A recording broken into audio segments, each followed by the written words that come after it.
안녕하세요. 생태계와 환경입니다. 몸집도 크고 움직임도 빠르고 공격 무기도 완벽한 그런 호랑이가 포효하는 소리는 3km 밖에서도 들린다고 합니다. 소리만 멀리서 들어도요, 오금이 얼어붙을 것 같습니다. 호랑이는 우렁차게 포효할 수 있는데요. 치타는 큰 소리를 못 내고 야옹거립니다. 분명 이들 사이에 차이가 있습니다. 단지 몸집이 크다고 목청이 큰 건 아니거든요. 네, 호랑이나 표범, 사자나 제규어는 우렁차게 으르렁댈 수 있는데요. 치타나 살쾡이, 스라소니들은 야옹거립니다. 모두가 고양이과에 속하긴 속하는데 목소리의 그 우렁참이 다릅니다. 우렁차게 으르렁대는 동물들은요, 고양이과 중에서도 표범악과라고 부릅니다. 그래서 이 표범악과 동물들은요, 목 앞쪽에 그 기관지를 보호하려고 있는 뼈가 있습니다. 그래서 그 성대 밑에 그 목 중간 뼈가 불완전하게 골아되어 있습니다. 그래서 이 딱딱하지 않고 이 말랑한 그 뼈가 안쪽에 있는 탄력 있는 힘줄과 강력하게 부착되어 있습니다. 그래서 탄성이 아주 좋습니다. 그래서 이 때문에 크게 움직여서 부풀릴 수 있게 되어 있습니다.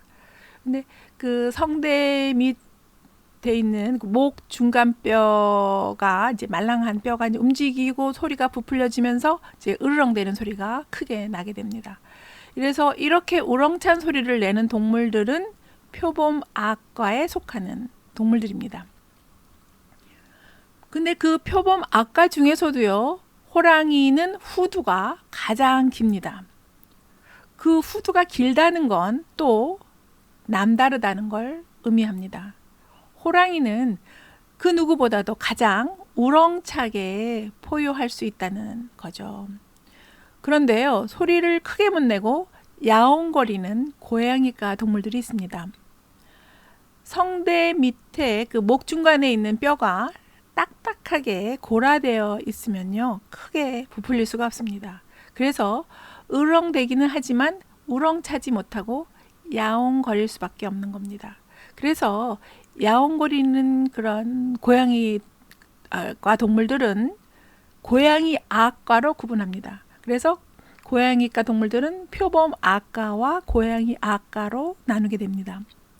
근데 고양이 악과 동물들은요, 퓨마처럼 몸집이 비교적 큰 종류도 있습니다.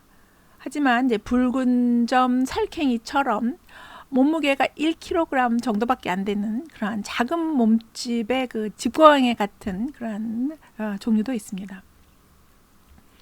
근데 그 표범 아까 동물 중에서도요, 눈 표범이 있습니다. 눈 표범은 스노우 레오파드인데요, 좀 예외라서 후두에서 큰 소리 내는 능력이 없습니다.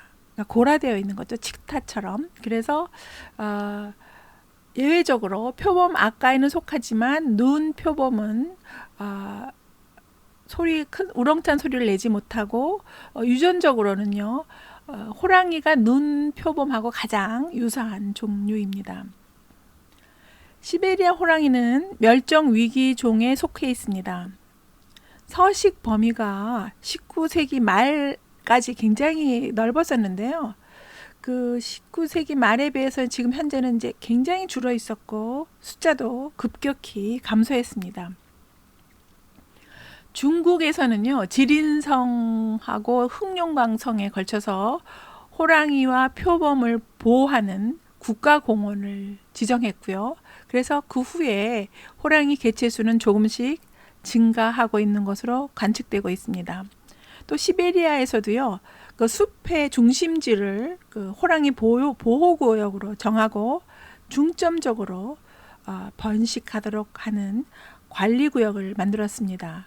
하지만 극동 지역에서는요, 벌목이 성행하고 있고 또 광산에서는 채굴 작업이 활발하게 진행되면서 호랑이가 마음 놓고 편하게 살 수 없는 그러한 환경이 조성되고 있는 상황입니다.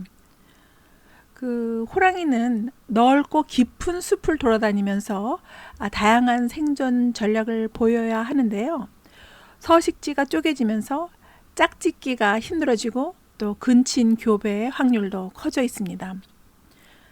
열성인자가 나타나면 종 보존에 어려움이 커지고요. 또 야행성도 현재 지금 떨어지고 있습니다. 그런데다가 기후변화로 환경 변화가 심해서 호랑이 적응이 좀 까다로운 그런 상황에 처해 있습니다. 가장 몸집 큰 고양이과 동물 호랑이가 위험을 유지하면서 야생에 살긴 하지만 사람들의 손에 운명을 맡긴 상태입니다.